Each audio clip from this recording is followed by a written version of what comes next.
start to mark down exactly, precisely what you were doing, when you were doing it, who you were doing it with, under what conditions, so that you start to see a pattern of the sorts of things that your brain likes out.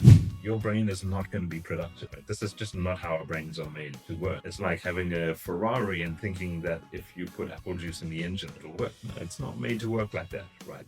The engine will seize up and it'll stop working. Your brain produces acetylcholine, and acetylcholine makes you feel alert, but it also marks the neurons that you're using to focus so that those neurons will be strengthened later on when you're asleep or you're daydreaming or your mind is wandering. Those neurons fire very quickly so that you can do that thing better tomorrow. So, if you tuned into today's episode, you are going to be learning more about how your brain helps in you becoming productive in your life, but also in your work that you do.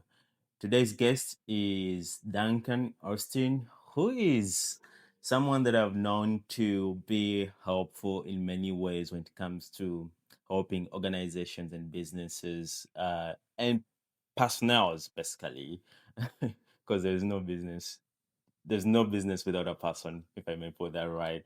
So Duncan is going to be helping us understand how our brains can be connected with our productivity in today's world that is full of AI, full of noise everywhere, and how we can be able to successfully treat through all this. Austin, welcome to the podcast. Yeah, thanks so much for having me. It's really great to be here. I'm glad you made time out of your day and to have this conversation. And if I may start off asking why and what you do as a person, why does it matter a lot to you? So, what I do is I help people and organizations use the science about how people thrive in work, how people are really highly productive,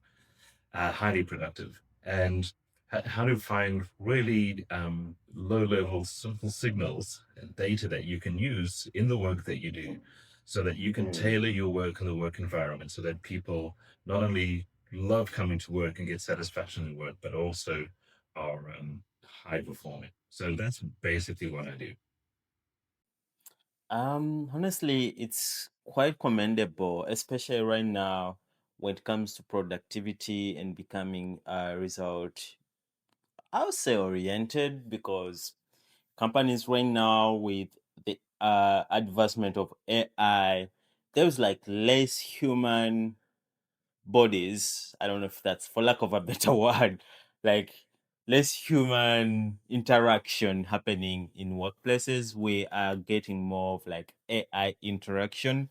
And if your brain is too weak to do that, where do I stand as a person now in there?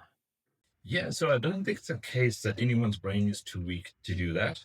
It's the case that we structure out the way people work in a way that our brains are not made to work, right? We structure up the work environment and how we approach our jobs as if people are machines. And now we're kind of surprised that machines can do those things better than people. But I would say if a person and a team of people especially is really thriving and functioning the way people were made to function, that will beat AI every day of the week. And um, I think the challenge now is to let AI do that boring stuff, the routine, the chore stuff, the stuff that we've had people doing and kind of forcing them to do. Let AI do that stuff and let people be people, let people be brilliant, let people lean into their each person's unique wiring, brain wiring, so that they can find those things that they light up in the work and bring their brilliance. Because there's things that people can do that AI is rubbish at doing. Like, AI can't come up with a new idea. It can't come up with a new solution to things. It can only look at past patterns and recreate those patterns in the future. But it can never really be creative. Like AI can make music. You may have noticed this with AI music, right? Yep, When yep. you hear an AI song come on your list, your initial thing is, "Oh, that's really cool."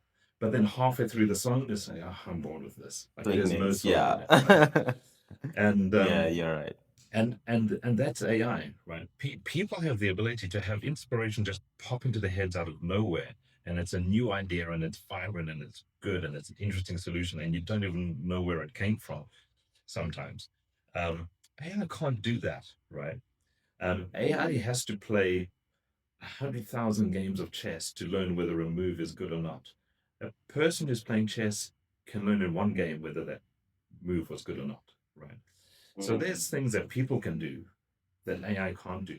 But the way we've structured work for the last 50, 100 years, maybe even more, is we've structured work as if it was made for machines, right? Coming out of the industrial era of assembly lines. And we treat people like machines in the assembly line as if everyone does the job exactly the same. And we forget the human side. So it's not that as someone's brain may be too weak to handle that. It's that we've structured the work in a way that a lot of people's brains just don't work like that, right? If you have a high stress environment every day, day after day, day after day, your brain is not going to be very productive because that's how our brains are made, right? If you work in isolation, your brain is probably not going to be very productive. There's a very few people who are exceptions to that, but we're made to be social creatures. Um, if you're constantly criticized every single day and told what you're doing wrong, your brain is not going to be productive. Right? This is just not how our brains are made to work. It's like having a Ferrari and thinking that if you put apple juice in the engine, it'll work. No, it's not made to work like that, right? The engine will seize up and it'll stop working. But we do that with people because business, by and large, ignores the research of the science that's been going on for decades about how people are really high performing, how people thrive and work, how people function at the best. Um, and I think with the rise of AI, we really need to. It's imperative now that we start to treat people like people. Yeah. Why is it so crucial for us to understand our brains and how they work? Well, Actually, how it works. Does it is it they or it? so what's interesting is like there is so much research over the past several decades about how people perform are high performing at work and what separates those people who are at the top from everybody else, right? And we know, for example, from Price's law. Price's law says that the square root of the number of employees in a company or an organization are responsible for half of the output, right? So if you do the math, what that means is that out of 100 people, the square root is 10, right? 10 people are responsible for 50% of the output. So 10 people are doing the work of 50 people, those top 10 performers. But this Price's law applies to those 10 people as well, right? So the square root of 10 is 3.3. So rounded to three. Three of those people in those top 10 are responsible for half of their output, but their output is 50% of the output of the company. So three people out of 100 are doing the work of 25 people, responsible for a quarter of the output. So there's a few people who are highly productive, disproportionately more productive than everybody else. And there's lots of research about what makes those people so high performing. And it's not just down to talents and things you were born with. The thing that separates those top performers from everybody else is they look forward to starting work every day and they get to do something they love every day. That's it. If we can get people into that, so from having a job where maybe once a month you have some glimmer of light and satisfaction in the work you do, to be getting that signal every day, you're going to be high performing. It's as simple as that. Figure out how to find something you love, no matter how small. It's not to only be doing stuff we love all day, every day. It's at some point in the day to do something we love.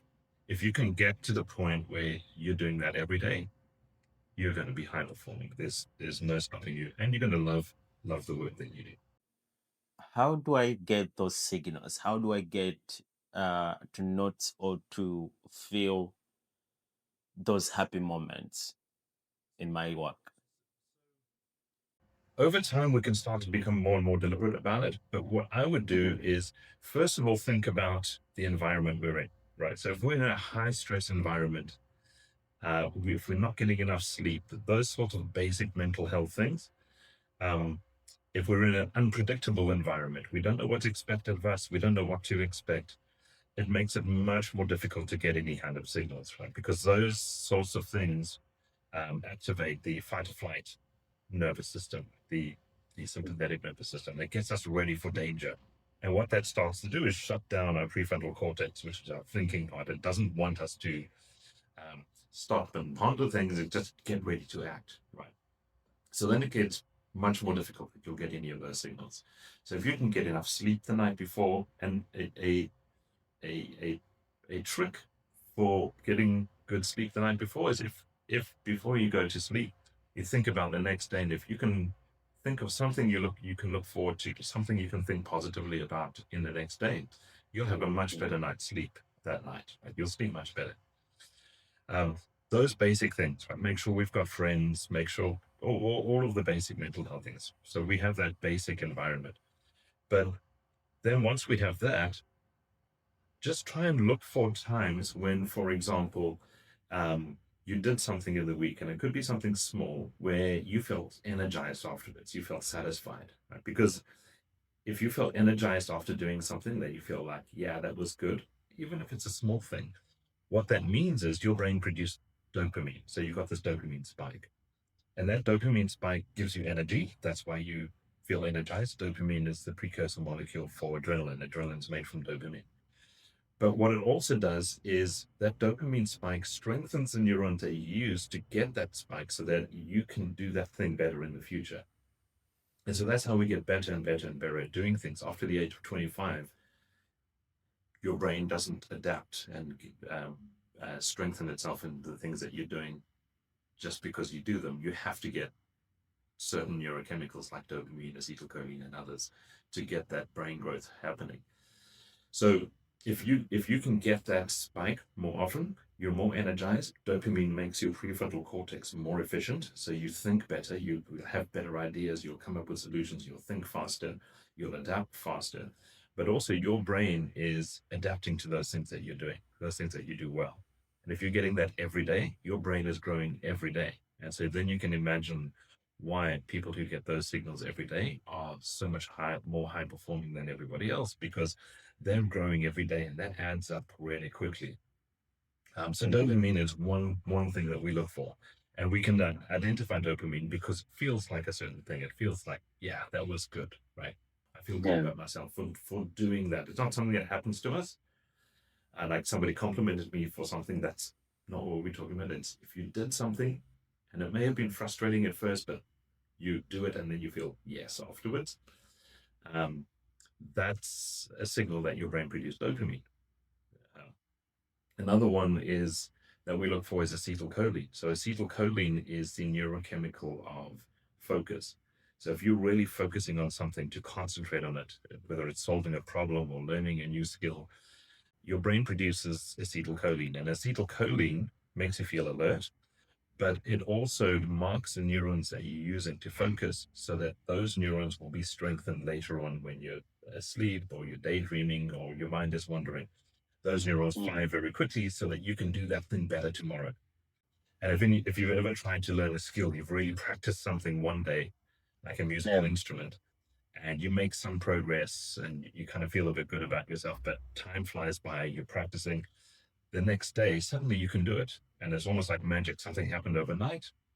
That's acetylcholine, right? So that's another signal we look for is if you lose track of time when you're doing something, because when your brain is producing acetylcholine, you lose track of time. So now we've got two signals, right? One is you feel energized after doing something.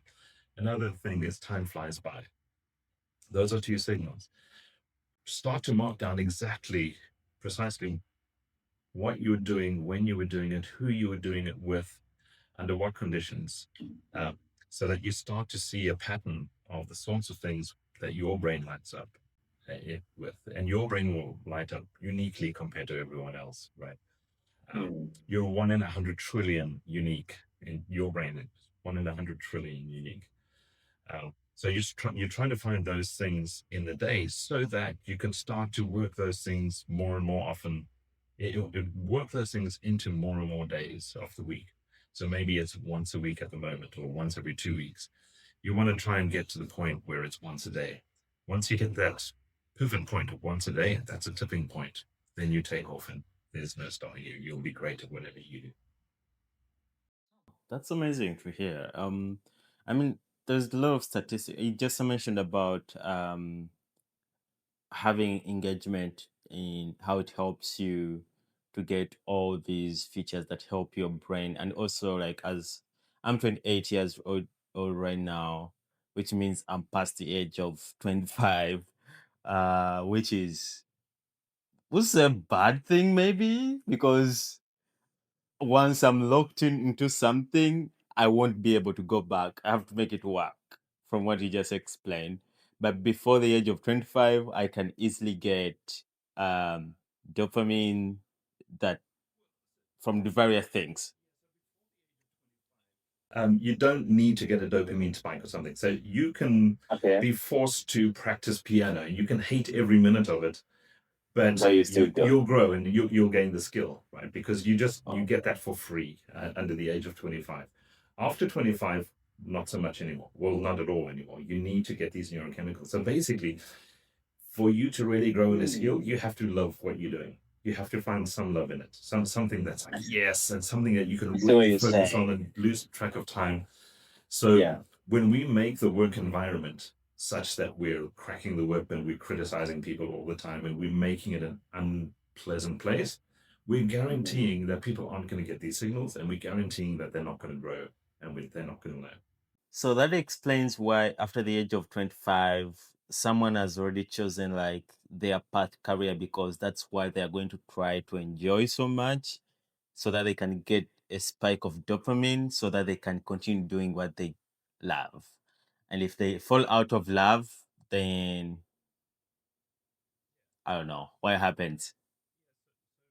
From the age of 25, it's not like things are set and you can't change. You can change, but you can change through doing things you love, right? Um, you're not really going to make much progress in things that you hate or things that where you don't get these signals, right? So the trick is to and no one's going to find a job where they're only doing things they love all the time, right? That's not reasonable and it's not healthy either, actually. Um, but it's at some point in the day you can find something, even if it's a small thing, that you love doing. But specifically, it's not just you love doing, but specifically, it's that you feel energized afterwards, like that satisfied energy, or it's something where you lose track of time. Right now, there are some other signals we look for as well that aren't neurochemical signals, but it's signals that your brain is unique. This is something that comes naturally to your brain, right? So we each have 100 billion neurons in our cerebral cortex. That's the main part of our brain. And each of those has about 1,000 connections to other neurons. That means we have about 100 trillion neural connections, and those are unique to each of us, right? Those have grown up and adapted as we've grown from infancy all the way up. So things that have happened to us, things that we've done, decisions we've made. So it's unique to each of us. So you are literally 1 in 100 trillion, right? Unique. And what we want to try and do is find the things in the work in the work that you do that come most naturally to your brain. That's how your brain is best set up to operate. So some of the other things we look for, right, is if you're complimented for something that you do, and you don't seem to realize what the big deal is about that. Like, why would you be complimented? Doesn't everyone do that? That's probably a good indication that that's something that comes so naturally to you that you don't even realize it's a thing. So pay attention to that. If you notice you get complimented for things that you dismiss as like, yeah, well, what's the deal? Pay attention to that. Lean into that. Or if someone in your team, when they get complimented for something they do really well, and they don't seem to realize what was great about it, pay attention to that. Another thing is also if there's something that you're uniquely frustrated by that other people aren't frustrated by, that's probably a good indication that your brain works differently in that area. And then the challenge is you don't want to just vent frustration on people. You want to find a way to bring that most positively to your work, so in the most productive and positive way.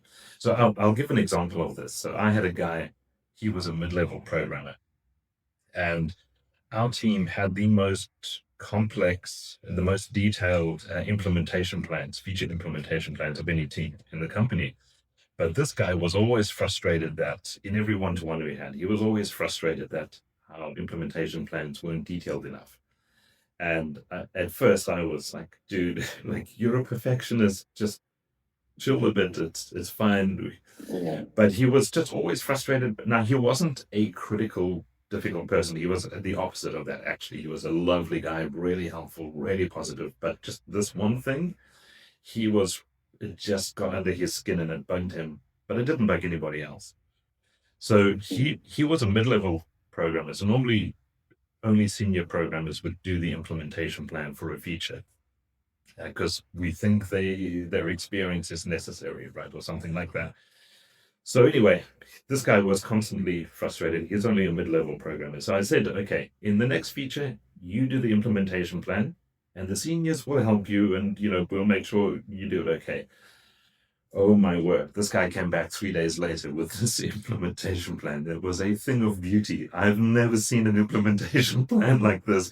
He had this Miro board with all the different parts of the feature and the data that went from one to the other and what's known and what's not known and what's dependent on what's like incredible. I've never seen anything like that, as well as tasks, detailed tasks that plotted to each of these parts of the Miro board.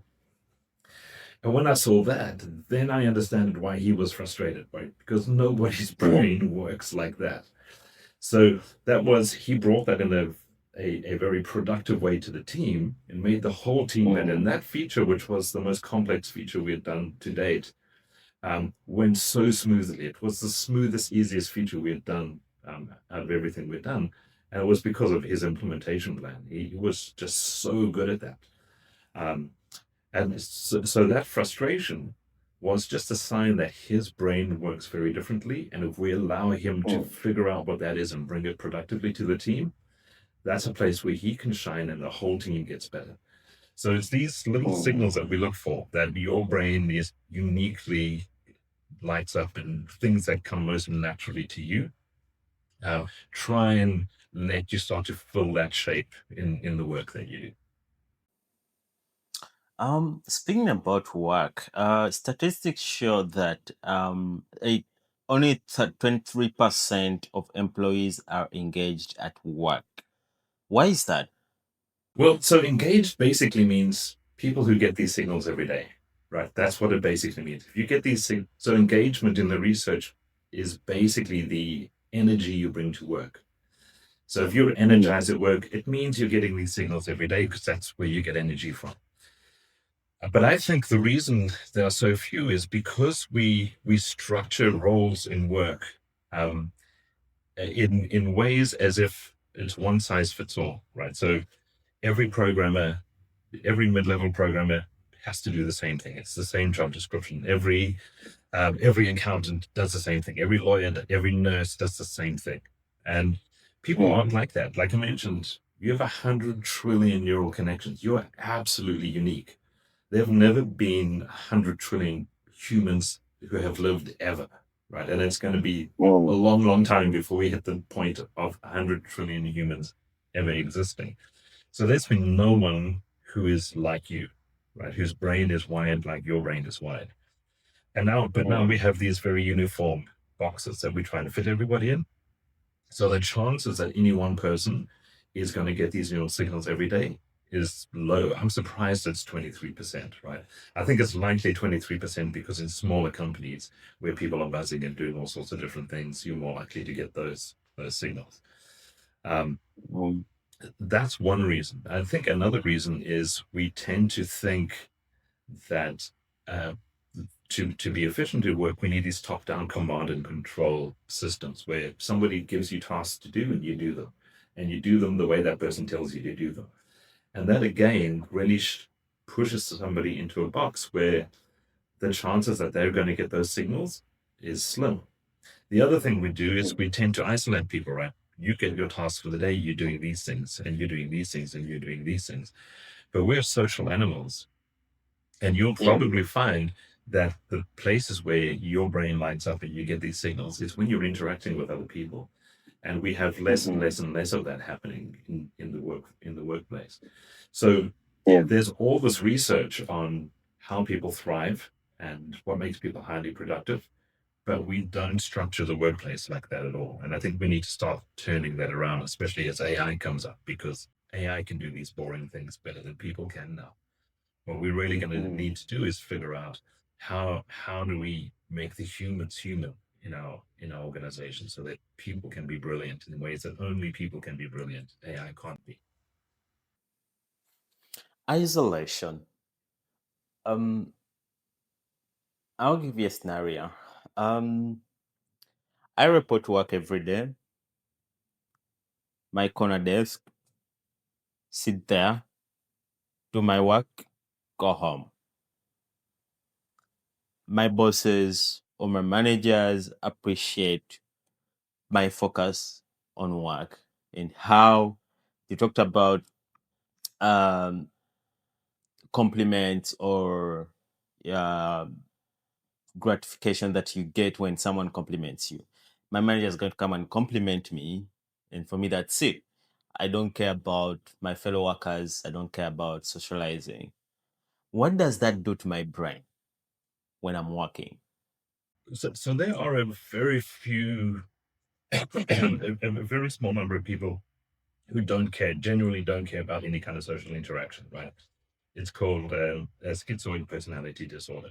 But apart from them, we are social creatures. We really need um, social interaction, and we particularly need to be noticed, right? So if it's interesting in ADP Research Institute's research on high performance, the one thing that a manager can do that will improve engagement more than anything else, it's the most important thing a manager can do, is to have a short one-to-one with each of their people once a week.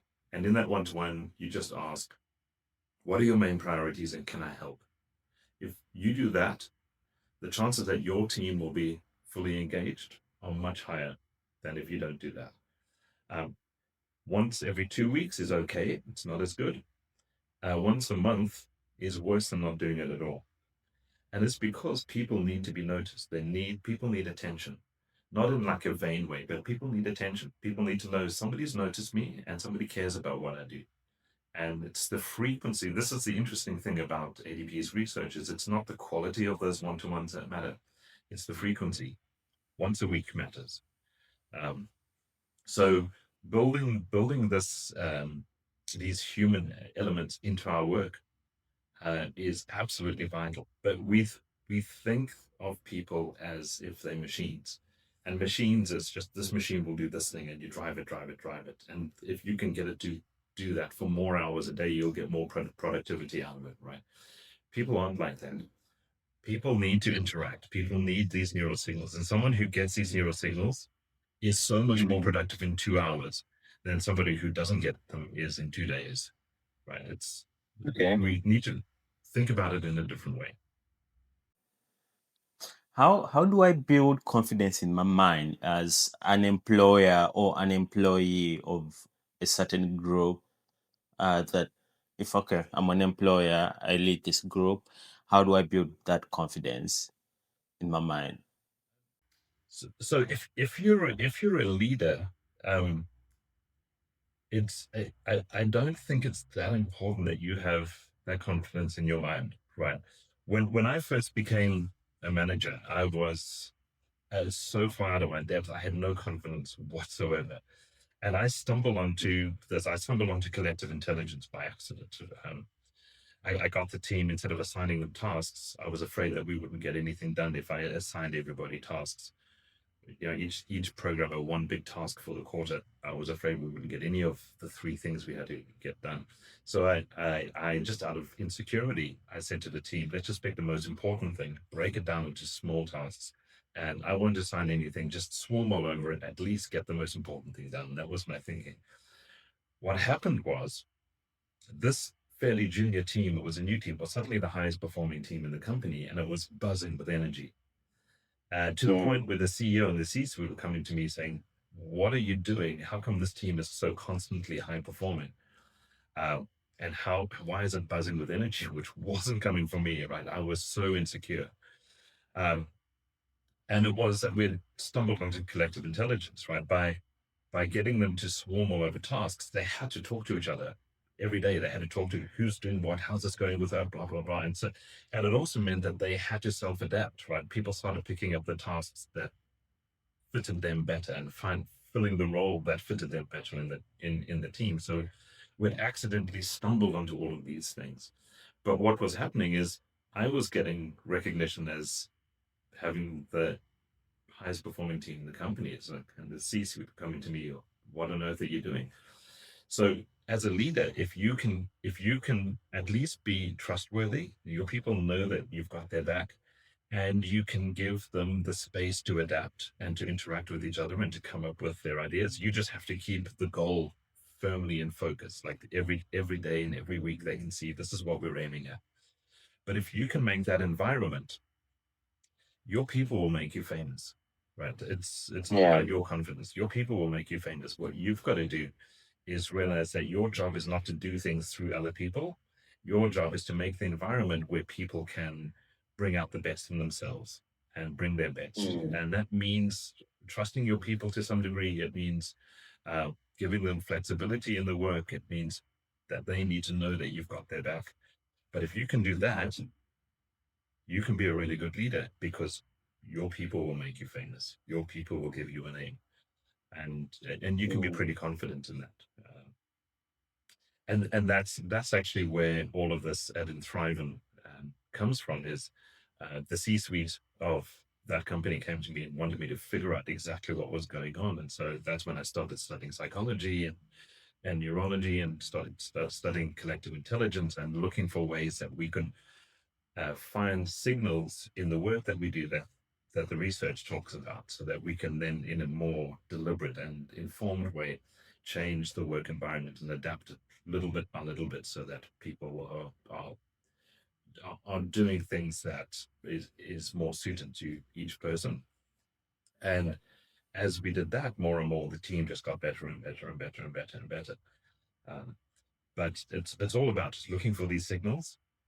There's also signals we look for in terms of collective intelligence, which we measure the impact everybody has on everyone else. But it's looking for those signals and then letting the people themselves, the people doing the work, make the decisions about how they should work better next week. What are the small changes and tweaks they can make next week to work even better? And once you get that going, it takes on its own steam and it fuels itself, because you get all of these feedback loops of energy. And this energizes that, and this props up that, and this person is now buzzing because they got something, and that rubs off on these people who are now buzzing because they ended. So you get all of these feedback loops, and very quickly the team just takes off. Now in that company, interestingly, just as I started to think I might be a good a good manager, another team tried exactly the same strategy and had exactly the same results. They had a immediate tenfold improvement, measurable tenfold improvement in quality, and the speed that work was getting done with was so much faster, and people were loving their jobs. There was buzzing energy in the team, which meant it wasn't my my management or my leadership ability at all. It was just we'd stumbled onto the right conditions where where the science was coming up, right?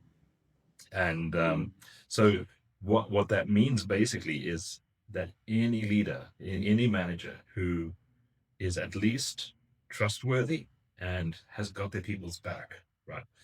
If you can do those two things, you've generally got your people's back. Um, if you just apply the right conditions, your team will take care of it, and they'll do the rest. Mm.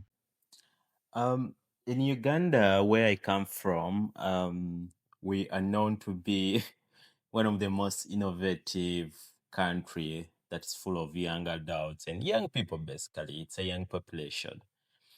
Um, so for a young person watching this or listening to this and is like hearing you speak about all these beautiful things, And they're wondering, how do I maintain my agility and innovation in whatever I'm doing? The secret is that for that is to do something every day that you love, right? So get these signals at some point in every day. But what's really interesting is under the age of 25, you get neuroplasticity for free. So your brain adapts to what you do so that you get better at for free. So that's why you can be forced to play the piano and you can hate every minute of it when you're a teenager and you can get quite good at it, right? Because you get this for free. After the age of around 25, you don't get it for free anymore. You have to have dopamine, acetylcholine, oxytocin is that bonding positive relationships with people, serotonin, etc. You have to have these neurochemicals being produced. So after the age of 25, if somebody tries to force you to play the piano, you're never going to be good at it, right? You're going to be rubbish at it. It doesn't work like that anymore. But what's interesting is when I've done this in teams, people under 25, sort of around 20 or so, just coming out of varsity, so interns, graduates, those people who paid attention to these things, trying to find where their brain lit up, and trying to deliberately do more and more, lean into that in work, do more and more of that in work. They grew incredibly fast, like staggeringly fast. I had junior graduate developers, so that's as junior as you get, within a year outperforming senior developers because they will grow so fast. So for a country that has a large young population, where a lot of them are under that age of 25, if we start to really tap into finding how each person's brain lights up, what makes each person's brain unique, and letting them lean into that, there's just so much potential there for all sorts of brilliant things to be happening, right? And we could possibly go through some practical exercise of what sort of things you might start to look for in your life to kind of try and find what those threads are that you can start to lean into as you go. But especially if you're under 25, um, the sky is the limit. If you start to pay attention to these things, you will go so far, so fast. Um, Unfortunately, I'm not under 25. I'm 28. So, Yeah. Well, so it'll apply to everyone, right? So over 25, you have to have these signals. Under 25, you don't have to have them, but if you have them, you're supercharged, right? You're turbocharged. Yeah. Mm. I just want to talk about diversity and inclusion in workplaces. I've had chance to work in a diversity workplace, in inclusive workplace, whereby young adults and young people come together for a good cause and vision, basically, that has been put up by this business. And one of the main vision for this business is ending child vulnerability. And they tend to hire various people from different categories of life. And someone might be hearing impaired, someone might be handicapped, someone might be maybe they can't see properly, maybe they are autistic, and now they're able to work with people who are able-bodied, basically, like they can function properly without any hindrance. And one of the things that I remember clearly was the CEO of this business, when she was opening up a location that was specifically meant for people with disability, she couldn't allow the grand opening before everything was put in place for people who are disabled, like to move properly, to do their work properly. The reason why I'm narrating this is, do you think it's realistic for leaders to have people with different disabilities perform the same activities with able-bodied people? First, or one, is it a good idea? And two, is it applicable? Yeah. Well, so there's two things to say there. So when you say the same activities, right, you're not going to have someone who's blind being a taxi driver, obviously, right? Um, but in terms of a company, there is so much value in a person who is really thriving in their work, that value to the company. So, for example, that person who is maybe hard of hearing or visually impaired, that person may be the most brilliant person in the city, uh, or maybe they're in a wheelchair. But Stephen Hawking was in a wheelchair, right? Had to speak through an aid, a computerized aid. He's the most brilliant physicist, maybe second to Einstein, right? So if your company is excluding those people because you don't have ramps and you're not making some accommodations which are easy accommodations to make, you may be excluding some of the most brilliant people around, and your competition, who is accommodating them, will get them, right? So the way I like to the way I look at those sorts of things is each person, there is so much potential in each person, right? If we can find the way your brain lights up, and if we can get you to bring your shape of excellence, which is absolutely unique to you, to the company, um, in its fullest potential, there is so much value in that to exclude you because we couldn't put a ramp for the wheelchair, it just makes no sense whatsoever, right? So it's about recognizing the enormous value that there is in each person.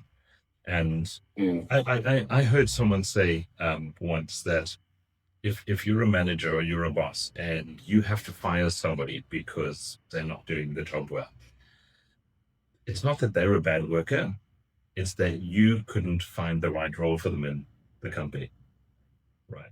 And it's a different way of thinking about it because there is so much in each person. We just have to find the right way to use each person to match each person to the work that needs to be done in the company. And if we're excluding people because of things that are so easy to not exclude, then there's all of that value we're excluding, and I think that makes no sense at all, really. Yeah.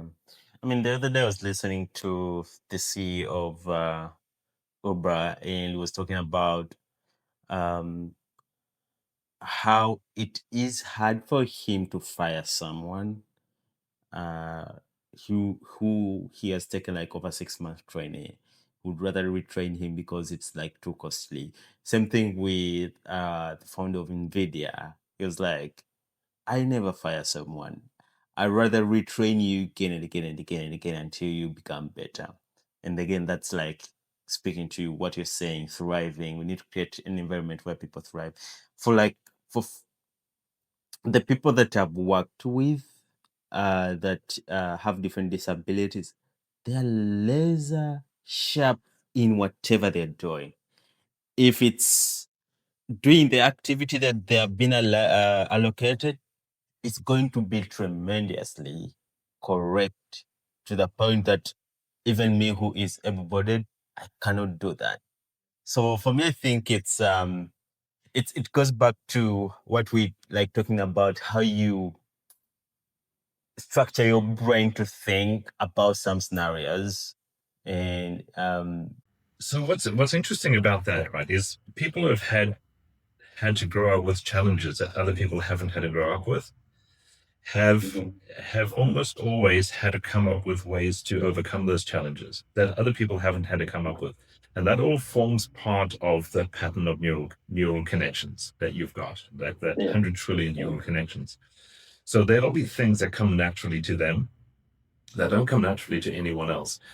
One of the reasons, for example, dyslexics are so much more, is disproportionately more successful after school than in school. They're disproportionately more successful than the general public, right? Is because if you've had to go to school from an early age where reading is just really, really difficult for you, you've had to learn how to overcome all sorts of challenges that are really difficult. No one else has had to learn how to overcome those challenges. And it'll be unique to each person that how they've dealt with it. Then you get out of school and you're now dealing with the real world. You've got all sorts of skills and strategies that nobody else has. And there'll be things that come naturally to you that don't come naturally to anybody else. So in a way, having those sorts of challenges now, everybody has challenges that they have to overcome in life, right? It's really unhealthy for someone to have grown up in the lap of luxury and never had any challenges and had everything handed to them. They're typically not very good people, right? But it's those challenges that build us up over time and give us all sorts of um, unique skills that nobody else has got. And everybody's got different challenges, right? But that all forms part of those 100 trillion, that pattern of 100 trillion neural connections that each of us have. And it's about trying to find now, when we're in the workplace and we're trying to bring something productive, let's try and figure out how those neurons, your particular pattern of neurons, lights up on the work that we do so we can match it as closely as possible to how what makes you the best that you are, right? Um, I want us to speak about feedback in basically the sandwich method of giving feedback. What do you have to say about that? Is it relevant? Is it something that should continue to be done? Yeah. So very often when someone becomes a manager, the manager training consists of, fill out these forms at these times of the year and learn how to do the feedback sandwich, right? So the feedback sandwich is you're going to criticize someone, you're going to tell them that they should have done something differently, but you're going to first give a compliment, then the criticism, then the compliment, right? Um, Now, there's two things really to say about that. One is if there's something that's genuinely causing a problem, right? So you mentioned that this is now but this second time we're recording this podcast because um, last time my video didn't record, right? And we spoke about what if you're doing a podcast and an employee doesn't hit record on the video, right? And then they do it again and they do it again. Well, that's got to stop, right? So that's a problem. That's something that's really causing a problem that needs to be fixed, right? So when I came back this time, I made sure I had space on my phone. I made sure it's recording. I did all sorts of things to make sure it doesn't happen again, right? So that sort of thing, you want to have a conversation really quickly. And I wouldn't sandwich it between compliments. I would just write out, this cannot happen, right? You need to figure out what you need to do to make sure that that doesn't happen again. That's just straight off. But then I think we have this idea that if I'm your manager and I'm your boss, um, the way for me to get you to be better is to tell you what you need to do differently. And that's what we call feedback, right? The feedback sandwich. It's constructive feedback. And I think that's a completely flawed way of thinking about it. First of all, I can't see into your brain, into those 100 trillion neural connections to know how your brain is going to light up and how you can use yourself in the best way possible. There's absolutely no chance that I can see into that. And in my years of actually looking for these neural signals in people, there were so many times when I thought, oh, this will be a great opportunity for this person, thinking I know them really well. And then I present to them and they're like, hell no. Like, please don't let me do that. That would be terrible, right? Yeah. I can't see into you to tell you what you should do differently. That can only come from you. And there's hard research on this, right? You can actually put somebody into an fMRI machine. There was a study done with students where half the students they coached them by looking at their homework from the previous day and correcting mistakes. And they would do that in an fMRI machine. So you can see the brain activity as they're doing it. And the fight or flight system lights up. Your stress goes up and you can see learning just shut down. Then they got other students and they got them to project, instead of looking at the mistakes they made the day before, they got them to project their best self into the future and have a plan to get towards that best self. And those people grew so much faster. And you could actually see the learning inside in the brain as they put it in an fMRI machine. And it turns out that people who get a 50-50 positive and negative feedback from their boss or their manager, that is typically an actively disengaged employee, right? It really doesn't work. It shuts down learning. Rather, what I want to do, if I'm your manager, for example, if I'm your boss, what I want to do is have a conversation with you about, first of all, I want to try and notice when you do things excellently.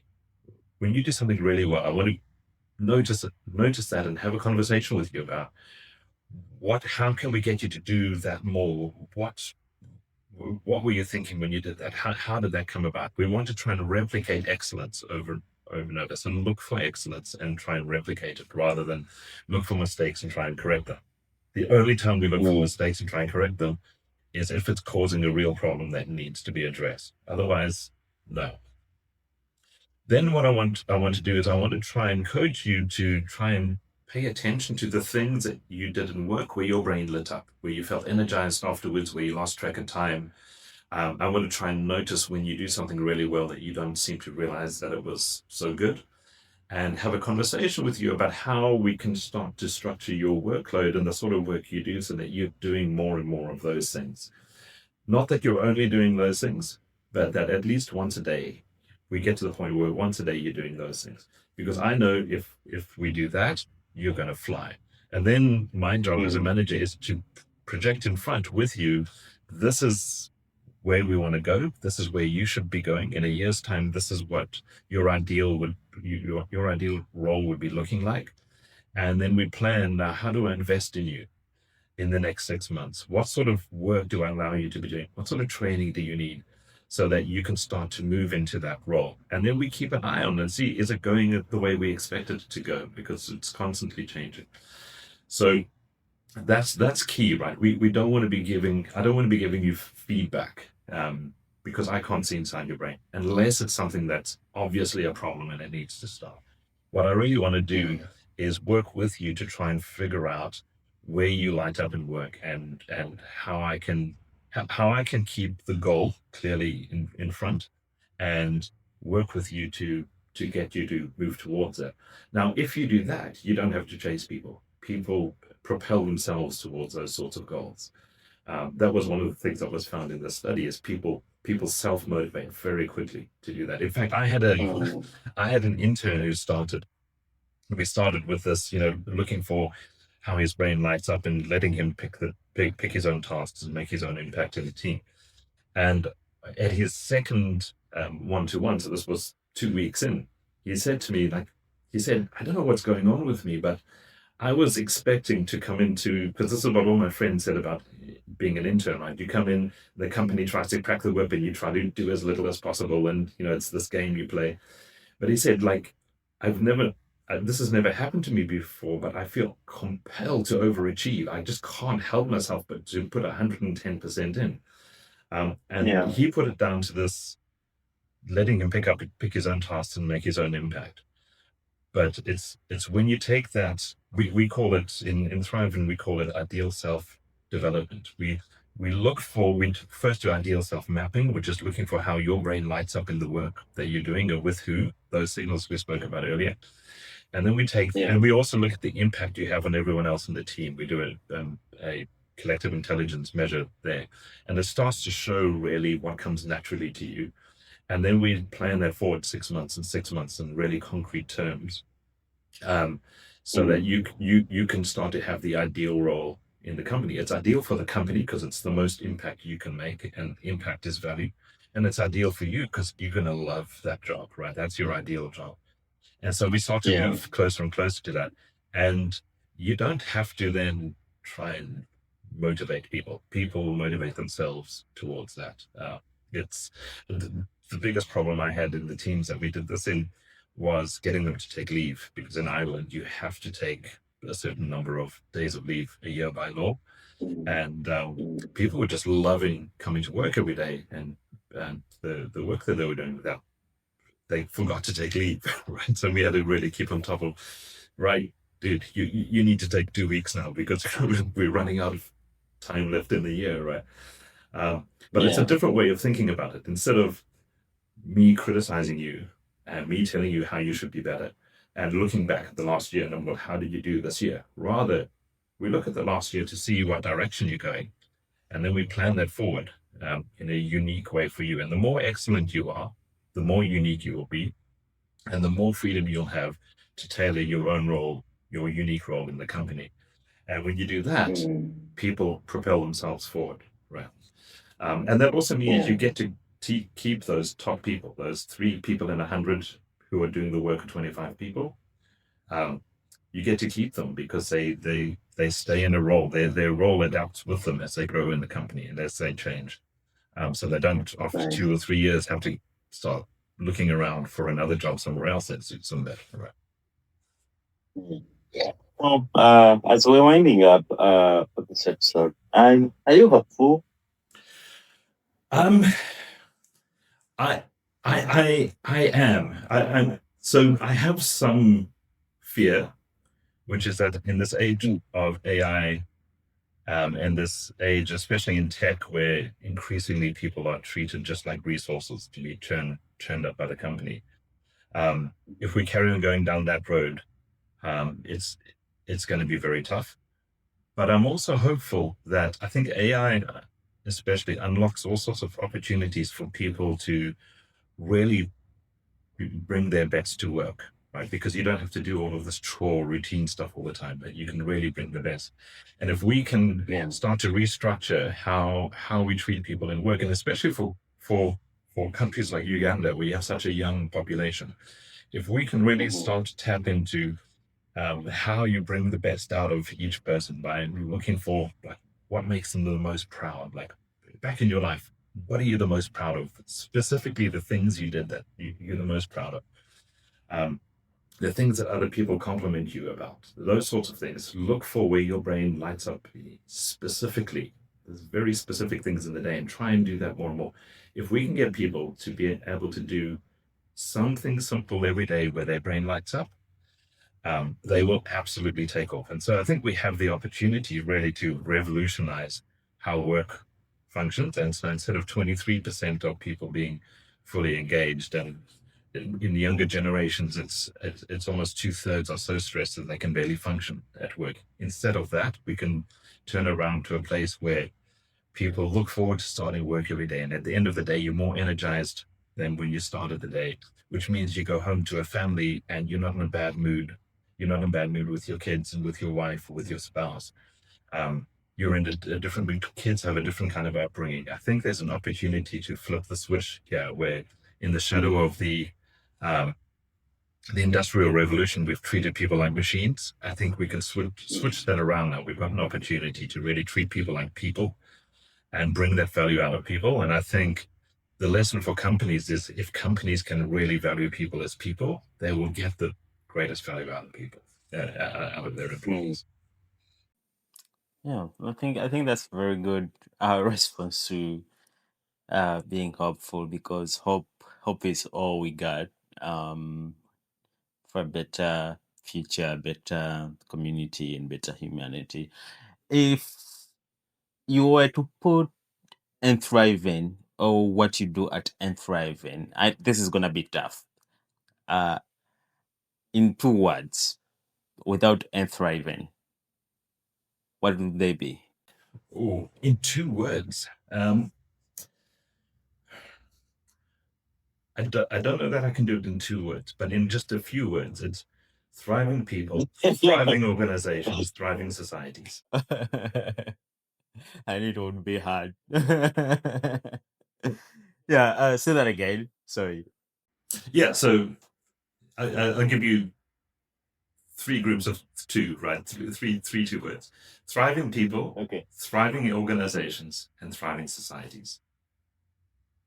Yeah, I think I really appreciate what you are doing at Thriving. It's something that every leader should uh take or partake to become better people and better humans for the society that we're in right now. And I believe if someone wants to, I know we have like had this conversation like on a short notes in terms of like duration.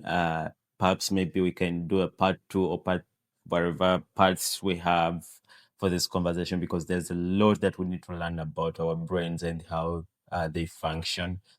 There's a lot that we've left out in this conversation, but what you can do, you can visit Thriving. What's the website? So the website is enthriven.io. That's enthriven.io. So the website's there. We also have a podcast. So if you search your favorite Yeah. podcast platform for Enthriven podcast, you'll find us as well. Yeah. So you can get like more details and how you can get like into contact with Duncan in case you need like such information. You're interested in such topics basically, and you want your team to thrive. You can get in touch with and Thrive and team, and they will be able to help. Duncan, I appreciate you for making time, and I know this conversation has been. I feel like it's very important to have this conversation personally because I am on this journey of trying to understand how my brain impacts what I do and what are my capabilities with my brain right now as a young adult who's trying to uh, make a community a better place and create a group of people who can support each other. So uh, my brain is my tool. Is all I got. So I have to understand it better. So such conversations are very, very important to have. Yeah. And the trick is just find those things where your brain lights up, right? Where you feel great. Try and do it once a day, and you're unstoppable. Yeah. Yeah. So we have a norm here where every guest leaves a question for the next guest, and the question that was left for you is, what makes you alive? Oh, that's easy. That's easy. If unexpected excellence, right? If I can do something to help somebody unlock some excellence in their lives, um, I'm walking on the moon. I'm buzzing. I can't sleep at night because my brain is just going. So any time Yeah. that I can have some input in someone's life where it just changes something, where they suddenly take a step up, yeah, that for me, that's absolutely the best. Amazing. Amazing. What will be your question to the next guest? So my question for the next guest is, if you think back on your whole life, even going back to childhood, um, within 5 seconds, what's something you can think of, something small that you did that you felt really proud of? Something small you did that you felt really proud of. What's the first thing that comes to mind? Hmm. That's a good question. That's a really good question. I think it's going to be something to reflect about whoever is going to answer this question. And the key with that question is don't reflect about it too much. Reflect on your answer, but just quickly, what's the thing that comes to mind there? Something small you did that you felt great about, even if it's back in your early childhood, any time in your life.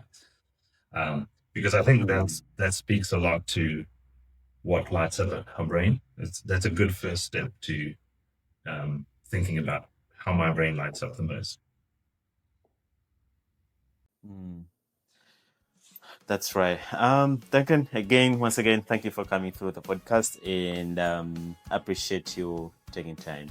Thank you so much. It's been an absolute blast being here. I appreciate that. And until next time, and until we need to talk more, have a blessed one. Bye.